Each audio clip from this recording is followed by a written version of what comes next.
For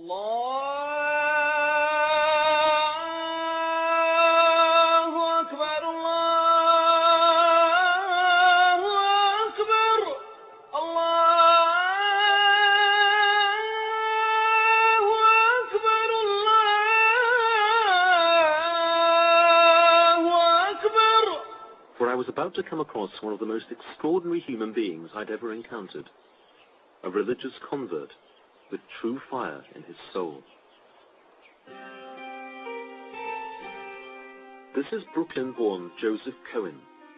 5 years ago, Joseph left his Jewish family in the USA to set up home with his wife in a settlement near the occupied Gaza Strip.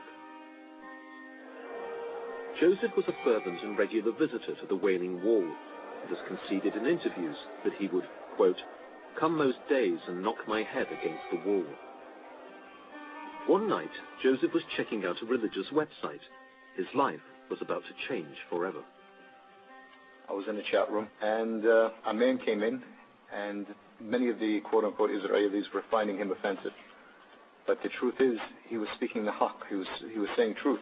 And I spoke to this guy the whole night, and I couldn't sidetrack him. You know, as a Jew, you learn to try to be cunning and how to push the people in your direction. I couldn't push this guy anywhere. He was hard as a rock. Is there one overarching idea in Islam that really appealed to you, that actually sealed your conversion? The central idea would be one perfect God. It is flawless, and one deen, one religion, a perfect religion for all mankind, not just a special board of directors or their own country club, for everyone. He moved to live in Palestinian East Jerusalem, the start of a dramatic transformation. Joseph became Yusuf el-Khattab. His wife and 4 children all changed their names and their faith. His Jewish family, back in the States, were not exactly bowled over. What are your present state of relations with the family? Talaq, broken. Does that sadden you? Well, Islam forbids me to lie. I'll be honest with you. You might say I'm cold, but actually, no. I grew up like a lock and key child, so it's not like a close-knit family. Yeah, I basically Jewish families, Jewish culture, Brooklyn, you only get one set of parents. It's true, but we were never extremely close. I was basically taking care of myself. My mother worked, and my father was gone during the day. And we weren't that close in the beginning. What do you have in faith now that you didn't have before as a Jew? I have true belief. Why should I take anything you say seriously? I mean, you converted to a new faith on the internet. Who's to say that in 2 years' time you won't be a Roman Catholic like me, and we'll be both going off to the Vatican to see the Pope? We should go to the Vatican. I have a duty to go there to give a message of Islam to the Pope too. But you have to what would happen to you if you renounced your I would be killed. And this is one of the miracles of Islam. Why should you be killed? Why? Because it's clear in the Quran. There's no belief after disbelief. You can't go in and out. And every Muslim is warned this before they take Shahada. Is this when people say sometimes the only way out of Islam is death? That's the fact. But still, this is the miracle. It's still the fastest growing religion. Knowing this, people still accept it. Christians, Jews are still accepting Islam. I'm not surprised it's the fastest growing religion in the world when the penalty for leaving Islam is death. Renouncing the message of Islam, the sin of apostasy, is certainly a serious business. But many moderate Muslims would balk at Yusuf's views on the death sentence. Their view is that faith is a matter of personal assent, and point to one of the Quran's most celebrated texts to make their point. Surah 2, verse 256, there is no compulsion in religion.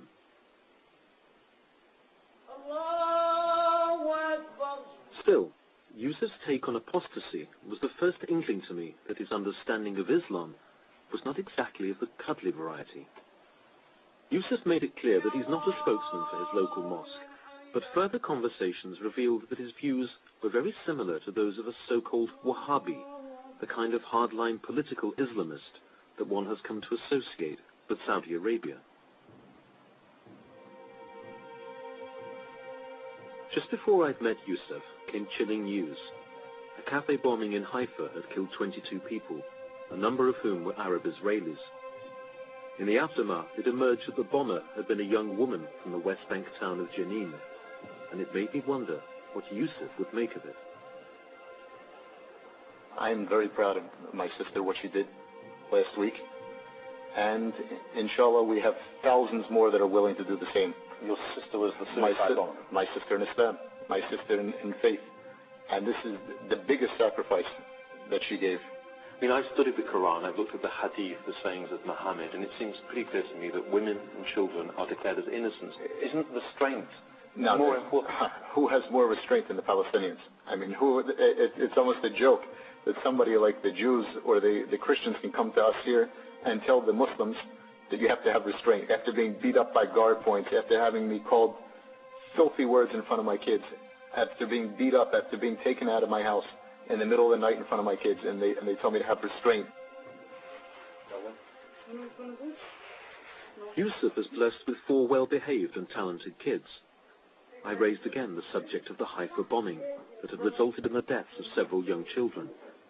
Surely as a father, that would induce some serious second thoughts. But his answer was the most chilling yet. This is really the best blessing for them, because a child that dies before 10 years old goes to Jannah. They're in paradise. It's a blessing to get killed on path? Allah guides who He wants to Islam. It says very clearly in the Quran that if a Muslim kills another Muslim, that he will not see God, and that in fact he will be condemned to eternal, hellfire. Surely that puts him in a very difficult position in terms of justifying what he's done. That's true, but it's intention. Nobody has the intention to go out and kill Muslims. And that Muslim is a shaheed. Common sense. Who's going to be on that bus? No. And the common sense is it's going to be mostly Jews. That's common sense. Common sense to any Muslim here is that we don't go on buses. We don't go on Egged buses. Except the few that do, the exception. Do you believe in the concept of the innocent civilian in the state of Israel? Absolutely not. There is no innocent civilian. Every one of them goes in the army. Every one of them votes for a government that oppresses. So there is no compromise. We have nothing to offer them. What can we give them? Both he and I claim belief in God. Yet it seemed we were living on different theological planets. On a final meeting with Yusuf, I wanted to put a couple of direct questions to him about his decision to turn his back on his family and his faith. Is this an act of self-hatred? I mean, turning your back on the past, you have no links with parents and family anymore. People could interpret this conversion as simply a way of almost reinventing yourself. Well, I think of it just the opposite way. We believe that every person is born into pure monotheism. Only our rabbis, our priests, our parents, or whoever it is, corrupted our ideas, our school teachers. So I just returned back to the straight path after learning Judaism and being in their schools and learning their books, the filthy Judaism. You can't. Why use that term? I mean, that's offensive, isn't it, to people? I'm not trying to be offensive, but that's the fact. Meeting you has confused me.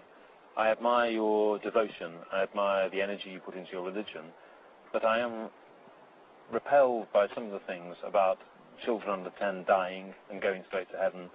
Is it not the case that you crave this kind of certainty because of the psychological difficulties? No, not at all. I don't hate the Jews because of they're Jews. I'm not a white supremacist. I hate them. I hate their religion, I should say.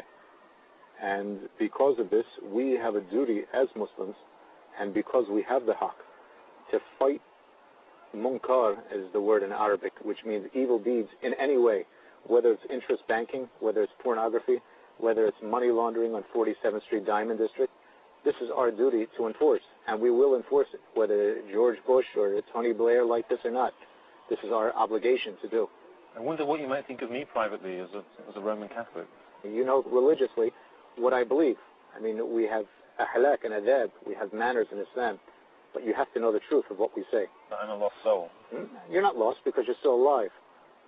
But I've got a few years to find my soul. Who says a few years? Maybe you'll die in 30 seconds, as will I. We should all die in the state of Islam.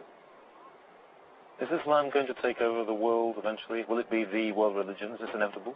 Inshallah, we're hoping so. But do you believe that will happen? Eventually that will be. There will be no choice in the end. How will that happen? By dawah, by Islamic propagation, or the rifle. It's going to be either way, but it's going to happen. You sure? 100%. I found Yusuf's views and his pathological certainty poles apart from Hassan, the Palestinian teacher, and the faith of other Muslims I knew back home. هو الذي أرسل رسوله بالهدى ودين الحق ليظهره على الدين كله ولو كره المشركون